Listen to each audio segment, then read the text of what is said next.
Perkenalkan, nama saya Belena Novelia dari Prodi Komputerisasi Akuntansi semester 6 dengan NIM 2020-103012.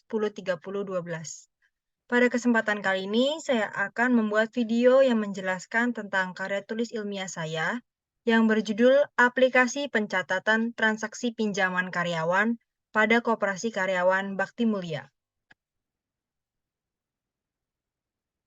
Pertama-tama saya akan menjelaskan tentang latar belakang dari karya tulis ilmiah yang saya buat.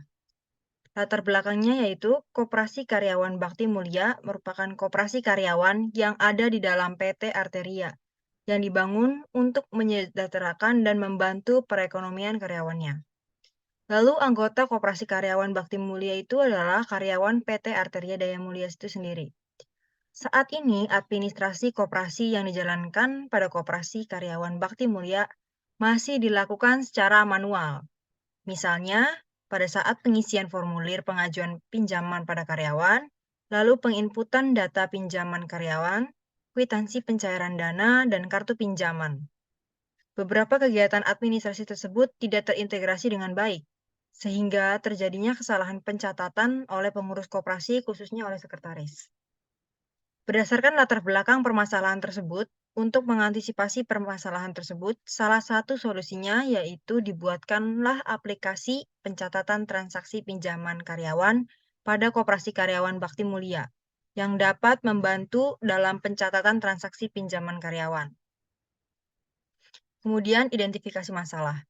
Sehubungan dengan hal tersebut, maka uraian masalah yang akan dibahas adalah, yang pertama, bagaimana merancang aplikasi pencatatan transaksi pinjaman karyawan pada koperasi tersebut. Yang kedua, bagaimana membuat laporan transaksi pinjaman karyawan pada koperasi tersebut. Dan yang ketiga, bagaimana pengendalian internal atas transaksi pinjaman karyawan pada koperasi tersebut. Kemudian kita masuk ke batasan masalah. Batasan masalah yang pertama yaitu membahas prosedur pengajuan pinjaman karyawan pada Koperasi Karyawan Bakti Mulia. Yang kedua, ketentuan jumlah maksimal pinjaman itu ditentukan dengan tahun menjadi karyawan tetap saat bekerja di perusahaan. Dan waktu angsurannya itu selama 2 tahun. Lalu pembayaran ini dilakukan melalui potongan gaji karyawan atau anggotanya. Kemudian bunga yang digunakan oleh Koperasi Karyawan Bakti Mulia itu sebesar 0%. Lalu pengguna aplikasi adalah sebagai berikut. Ada 4, yang pertama anggota, sekretaris, bendahara, dan ketua. Aplikasi ini tidak membahas jurnal umum dan laporan keuangan koperasi. Lalu dokumen yang digunakan antara lain formulir pengajuan pinjaman karyawan, kwitansi pencairan dana, kartu pinjaman, laporan data pinjaman karyawan. Lalu program aplikasi yang dibuat ini menggunakan program PHP sebagai bahasa pemrograman dan MySQL sebagai basis datanya. Lalu kita masuk ke tujuan penelitian. Tujuan penelitian yang ingin dicapai adalah sebagai berikut. 1. Merancang dan membuat aplikasi pencatatan transaksi pinjaman karyawan pada koperasi tersebut. Yang kedua, membuat laporan transaksi pinjaman karyawan pada koperasi tersebut. Dan yang ketiga, memastikan pengendalian internal atas transaksi yang terjadi pada pinjaman karyawan. Lalu kita masuk ke bab 2 yang berisi tentang landasan teori. Yang pertama yaitu pengertian aplikasi. Menurut Widya Sustia dan Maulana I pada tahun 2019, pengertian dari aplikasinya adalah kumpulan aplikasi komputer yang digabung menjadi suatu paket. Biasanya itu disebut paket atau suite aplikasi. Contohnya adalah Microsoft Office, yang menggabungkan suatu aplikasi pengolah kata, lembar kerja, serta beberapa aplikasi lainnya. Poin yang kedua yaitu pengertian pencatatan. Menurut Hantono dan Rahmi pada tahun 2018, pengertian dari pencatatannya adalah merupakan pencatatan semua transaksi yang terjadi. Untuk melakukan pencatatan suatu transaksi, sebaiknya berdasarkan dokumen, sumber, atau bukti transaksi keuangan, baik berupa faktur, kwitansi, atau bond. Poin yang ketiga yaitu pengertian transaksi. Menurut Nasir A. dan Suhendi S. pada tahun 2018, pengertian dari transaksi itu merupakan aktivitas ekonomi dalam subsistem perusahaan atau kejadian yang terjadi pada unit perusahaan yang dimiliki. Dan yang poin terakhir yaitu pengertian pinjaman. Menurut Rahmayati TE dan Saryanto S pada tahun 2022, pengertian pinjaman adalah sebutan yang dipakai dalam koperasi. Pinjaman adalah penyediaan uang atau tagihan atau dapat dipersamakan dengan itu. berdasarkan persetujuan atau kesepakatan pinjaman meminjam antar pihak bank atau koperasi dengan pihak lain, yang mewajibkan pihak peminjam untuk melunasi hutangnya setelah jangka waktu tertentu dengan sejumlah imbalan berupa bunga atau pengembalian bagi hasil keutangan. Kita masuk ke bab 3. Yang pertama yaitu flowchart. Flowchart yang berjalan pada pinjaman karyawan, dimulai dari karyawan. Karyawan ini melakukan pengisian formulir pengajuan pinjaman yang akan diterima oleh sekretaris. Kemudian sekretaris akan memasukkan transaksi ke komputer, yaitu transaksi laporan pengajuan pinjaman. Lalu diterima oleh ketua.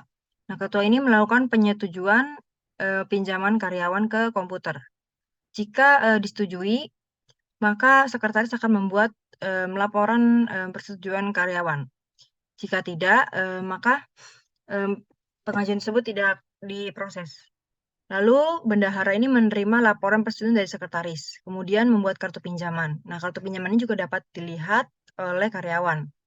Lalu bendahara ini membuat jurnal saat pencairan dana, kemudian kwitansi pencairan dana untuk sebagai bukti saat pencairan dana, dan melakukan pencairan dana pinjaman. Kemudian diterima oleh karyawan.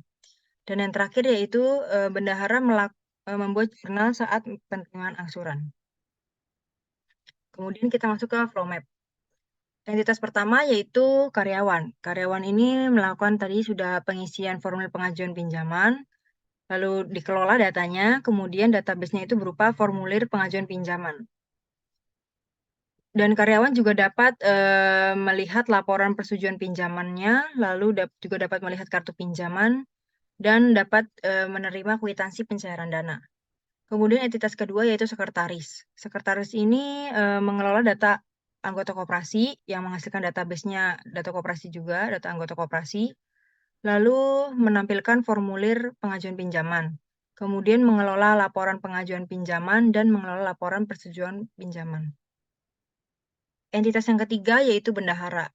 Bendahara ini mengelola kwitansi pencairan dana, kartu pinjaman, jurnal saat pencairan dana, dan jurnal saat menerima angsuran. Ketua ini melakukan persetujuan pengajuan pinjaman karyawan.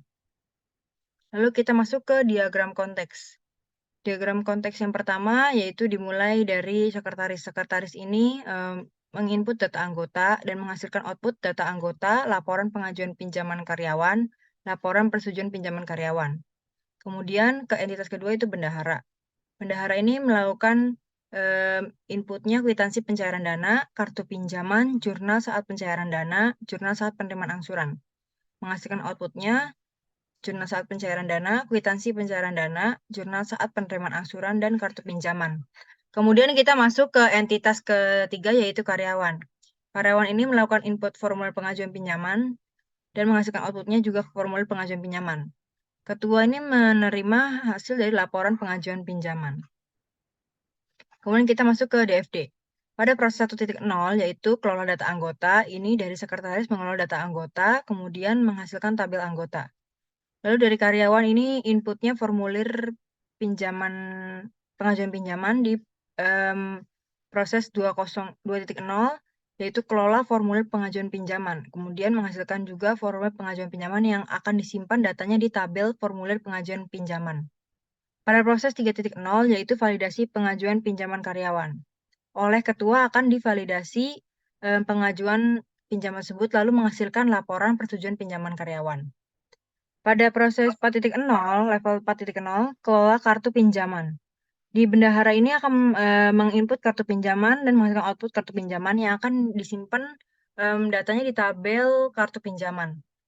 Lalu di 5.0, kelola kwitansi pencairan dana. Bendahara ini melakukan input kwitansi pencairan dana, menghasilkan output kwitansi pencairan dana, dan data tersebut akan disimpan di tabel kwitansi pencairan dana. Di 6.0, kelola jurnal transaksi. Bendahara ini melakukan input jurnal saat pencairan dana dan jurnal saat menerima angsuran. Kemudian menghasilkan outputnya jurnal transaksi yang akan disimpan di tabel jurnal transaksi. Kemudian yang terakhir yang selanjutnya itu ERD atau Entity Relationship Diagram.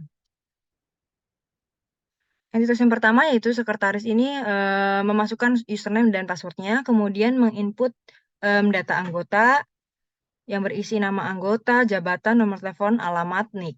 Lalu, yang kedua itu bendahara ini memasukkan username dan password, kemudian ini membuat kwitansi pencairan dana dan jurnal transaksi juga kartu pinjaman. Kemudian karyawan ini, memasukkan username dan password, kemudian membuat formulir pengajuan pinjaman. Sekretaris juga membuat laporan pinjaman karyawan. Kemudian yang terakhir yaitu kesimpulan dan saran. Kesimpulan. Berdasarkan pembahasan dari uraian laporan di atas tentang aplikasi pencatatan transaksi pinjaman karyawan pada Koperasi Karyawan Bakti Mulia yang meliputi sebagai berikut. 1. Aplikasi yang dibuat membahas tentang pencatatan transaksi pinjaman, yang terdiri dari formulir pengajuan pinjaman, laporan pengajuan pinjaman, laporan persetujuan, kartu pinjaman, kwitansi pencairan dana, jurnal saat pencairan dana, dan jurnal saat menerima angsuran. Yang kedua, aplikasi ini menerapkan pengendalian inter, yang dapat dilihat dari pemisahan tugas yang diberikan dalam menyelesaikan satu alur transaksi. Ketua memberikan persetujuan pada pengajuan pinjaman, bagian administrasi dilakukan oleh sekretaris, dan pencatatan keuangan dilakukan oleh bendahara. Yang ketiga, aplikasi ini dibuat dengan web yang digunakan menggunakan database, kemudian menjadi suatu program berisikan alur kerja.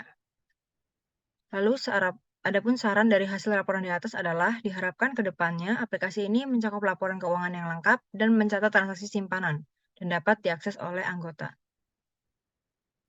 Sekian presentasi dari saya, terima kasih.